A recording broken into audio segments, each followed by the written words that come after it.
साथीहरू, म तपाईलाई एउटा कुरा सोधौं, तपाई किन बाँचिरहनु भएको छ? तपाईको जीवनको अन्तिम उद्देश्य के हो? यो ब्रह्माण्ड किन अस्तित्वमा छ? र यदि भोलि तपाईको अस्तित्व नै समाप्त भयो, आज तपाईले गरेका कामहरूको अर्थ के रहन्छ? यी प्रश्नहरूको उत्तर तपाईले कहिले खोज्नु भएको छ?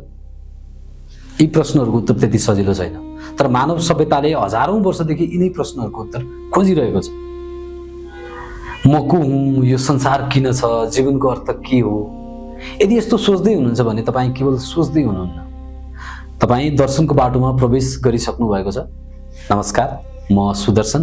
आजको भिडियोमा हामी बुझ्नेछौँ दर्शन भनेको वास्तवमा के हो, किन हजारौं वर्षदेखि मानिसहरूले यसको अध्ययन गरिरहेका छन्, र दर्शनले हाम्रो जीवन किन परिवर्तन गर्न सक्छ। दर्शन अर्थात् सोच्ने कला, सत्य खोज्ने यात्रा र जीवन बुझ्ने प्रयास गर्नेछौँ।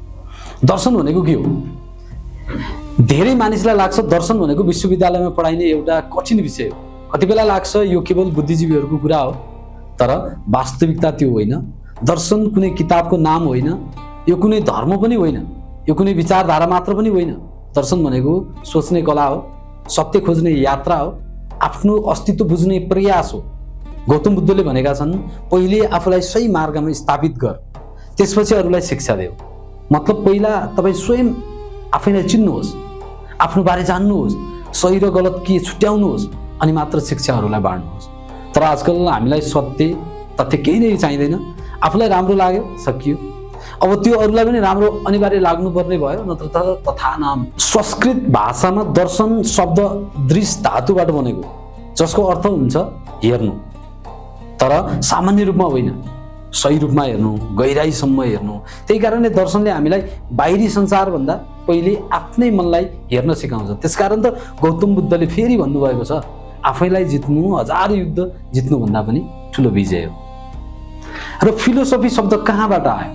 हामी नेपालीमा दर्शन भन्छौँ भने अङ्ग्रेजीमा यसलाई फिलोसफी भनिन्छ।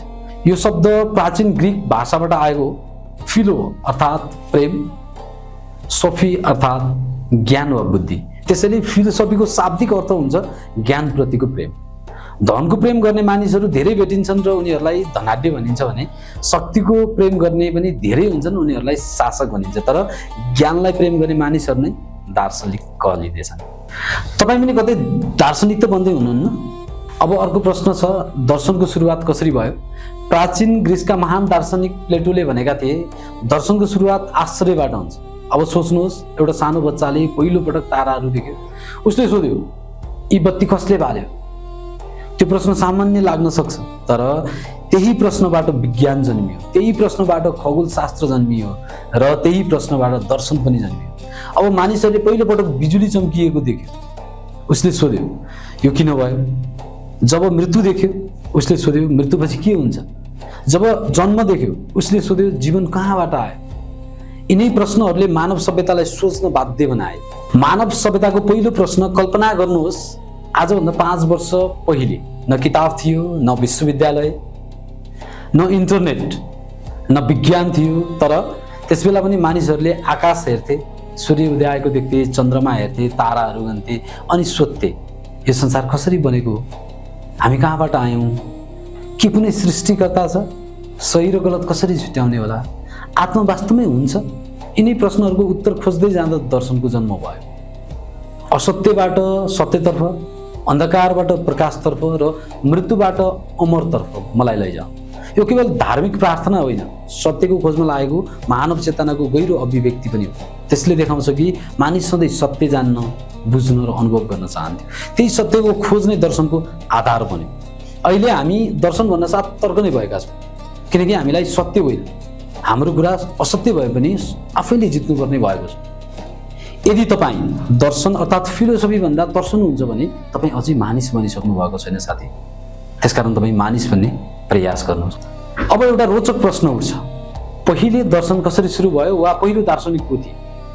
सायद यो प्रश्न तपाईँको मनमा पनि आएको होला, तर यसले एउटै निश्चित उत्तर भने छैन, किनभने दर्शन कुनै एक व्यक्तिले, कुनै एक दिन वा कुनै एक देशमा सुरु भएको विषय होइन। यो त मानव सभ्यतासँगै हजारौं वर्षको अनुभव, जिज्ञासा, चिन्तन र अनुसन्धानबाट क्रमशः विकसित भएको बौद्धिक यात्रा हो। समयसँगै विभिन्न सभ्यतामा महान चिन्तकहरूको उदय भयो।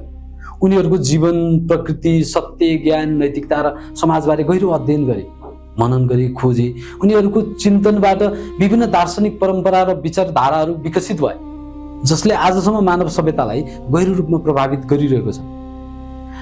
पश्चिमी परम्परामा सुकरातले प्रश्न गर्ने संस्कृतिलाई बलियो बनाए, प्लेटोले आदर्श, राज्य र सत्यको स्वरूपबारे विचार प्रस्तुत गरे, एरिस्टोटलले तर्क, विज्ञान र नैतिक दर्शनलाई व्यवस्थित रूपमा विकास गरे, पछि रेने डेकार्डले म सोच्छु त्यसैले म छु भन्ने विचार मार्फत आधुनिक दर्शनको नयाँ अध्याय सुरु गरे। त्यसै गरी पूर्वीय परम्परामा गौतम बुद्धले दुःख, करुणा र आत्मबोधको मार्ग देखाए, कपिलले साक्य दर्शनको विकास गरे, महावीरले अहिंसा र आत्मअनुशासनलाई जीवनको आधार माने, लाओ त्सेले प्रकृतिसँगको शिक्षा दिए भने कन्फ्युसियसले नैतिकता, शिक्षा र सामाजिक उत्तरदायित्वलाई केन्द्रमा राखे। यी सबै दार्शनिकहरूको विचार फरक फरक थिए, तर उनीहरूको एउटै उद्देश्य थियो, सत्यको खोज गर्नु र सत्य खोज। मानव जीवनलाई अझ राम्रोसँग बुझ्ने प्रयास र सायद त्यही कारणले हजारौं वर्ष बितिसक्दा पनि उनीहरूको विचार आज पनि पढिन्छ, छलफल गरिन्छ र नयाँ पुस्तालाई सोच्न प्रेरित गरिरहन्छ। के त्यसो भए अहिले दर्शनको यात्रा अन्त्य भएको होइन? दर्शनको यात्रा अझै समाप्त भएको छैन, किनभने जबसम्म मानिसले प्रश्न सोधिरहन्छ नि, सत्य खोजिरहन्छ र जीवनको अर्थ बुझ्ने प्रयास गरिरहन्छ, दर्शन पनि जीवित रहिरहनेछ। दर्शन किन आवश्यकता छ? अब तपाईमध्ये धेरैको मनमा एउटा प्रश्न आउन सक्छ, दर्शन किन आवश्यकता छ? दर्शन नपढे पनि त जीवन चल्छ नि? हो, जीवन त चल्छ, तर एउटा प्रश्न सोच्नुहोस् त, सही दिशातर्फ चलिरहेको छ कि छैन त्यो कसरी थाहा पाउने? तपाईँ रातको समयमा अपरिचित जङ्गलमा हुनुहुन्छ, हिँड्न पनि सक्नुहुन्छ, तर यदि हातमा टर्च छैन भने सायद तपाईँ अघि बढ्नु हुनेछ, तर सही बाटोमा होइन। दर्शन पनि त्यही टर्च लाइट जस्तै हो, यसले तपाईँलाई तपाईँको ठाउँमा हिँड्ने होइन, तर तपाईँ कुन बाटो जाँदै हुनुहुन्छ भन्ने वा तपाईँ कुन बाटो सही हो भन्ने तपाईँलाई देखाइदिन सक्छ। त्यसैले दर्शनको उद्देश्य केवल ज्ञान दिनु होइन, जीवनलाई सही दृष्टिले हेर्न सिकाउनु हो। हामी कुनै पनि कुरा बुझ्न 5 ज्ञानेन्द्रियको प्रयोग गर्छौँ, जस्तै आँखा, नाक, कान, जिब्रो र छाला। यीमध्ये पनि आँखाको विशेष महत्त्व छ, किनभने हामीले संसारका अधिकांश जानकारी आँखाबाट प्राप्त गर्छौँ। तर के आँखाले देखेको सबै कुरा सत्य हुन्छ? सायद हुँदैन, किनभने आँखाले दृश्य देख्छ, तर अर्थ भने हाम्रो मनले बनाउने कुरा हो। त्यसलाई अझ सरल तरिकाले बुझाउन म तपाईँलाई एउटा कथा सुनाउँछु। सायद तपाईँले यो कथा पहिले पनि सुन्नु भएको थियो, तर आज यसलाई फरक दृष्टिले बुझ्ने प्रयास गरौँ। एक दिन केही दृष्टिहीन मानिसहरूले पहिले पटक हात्ती छोए। एकजनाले कान छोए, उनी बोले, हात्ती त नाङ्गलो जस्तो रहेछ। अर्काले खुट्टा समात्यो, उसले भन्यो, होइन होइन, हात्ती त थाम जस्तो छ।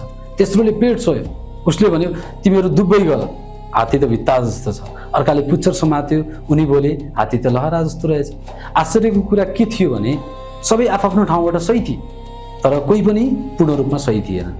उनीहरूले हात्तीको एउटा भाग मात्रै अनुभव गरेका थिए, सम्पूर्ण हात्ती कसैले देखेका थिएनन्। हो, हामी पनि त्यस्तै छौँ। अब केही क्षण आफैलाई एकचोटि हेर्नुहोस् त। आज हामी एउटा समाचार पढ्छौँ र तुरुन्त निष्कर्ष निकाल्छौँ, एउटा फेसबुक पोस्ट देख्छौँ र त्यसैलाई सत्य मान्छौँ, एउटा भिडियो हेर्छौँ र पुरा घटना बुझेको जस्तै ठान्छौँ। तर के हामीले सम्पूर्ण सत्य देखेका हुन्छौँ त? सायद छैनौँ। हामी पनि ती दृष्टिहीन मानिस जस्तै सत्यको एउटा मात्र सानो अंश देख्छौँ र त्यसैलाई सम्पूर्ण सत्य ठान्ने गल्ती गर्छौँ। त्यहीबाट दर्शनको आवश्यकता सुरु हुन्छ। दर्शनले हामीलाई भन्दैन मेरो कुरा मात्र मान, बरु यसले भन्छ अझ राम्रोसँग हेर, प्रश्न गर, प्रमाण खोज, विपरीत विचार पनि सुन, किनभने सत्य कुनै एक व्यक्तिको सम्पत्ति होइन। सत्यसम्म पुग्न हामीले धेरै दृष्टिकोणहरूबाट हेर्न सिक्नुपर्छ। त्यही कारण पनि दर्शनले मानिसलाई केवल शिक्षित बनाउँदैन, विवेकी बनाउँछ। त्यसैले दर्शनको वास्तविक अर्थ केवल हेर्नु होइन, सही रूपमा हेर्नु हो, केवल जान्नु होइन, सत्यका साथ जान्नु हो, केवल विश्वास गर्नु होइन, बुझेर विश्वास गर्नु हो। र सायद त्यही कारणले दर्शनले हजारौं वर्षदेखि मानिसलाई असत्यबाट सत्यतर्फ, अन्धकारबाट प्रकाशतर्फ, भ्रमबाट वास्तविकतातर्फ डोर्याउँदै आइरहेको छ। यदि आजको भिडियोले तपाईलाई कम्तीमा एउटा नयाँ प्रश्न सोच्न बाध्य बनायो भने हाम्रो उद्देश्य पूरा भएको छ। पुरा भिडियो हेरिदिनु भएकोमा हृदयदेखि नै धन्यवाद। यदि यस्ता गहिरा विषयहरूलाई सरल तथ्यमा आधारित र रोचक शैलीमा बुझ्न चाहनुहुन्छ भने थिङ्क नेपाललाई सब्स्क्राइब लाइक एन्ड सेयर गर्न नबिर्सिनुहोस्। म सुदर्शन आजको लागि बिदा लिन्छु। फेरि भेटौँला अर्को रोचक विषयका साथ। Think for Nepal. Thank you.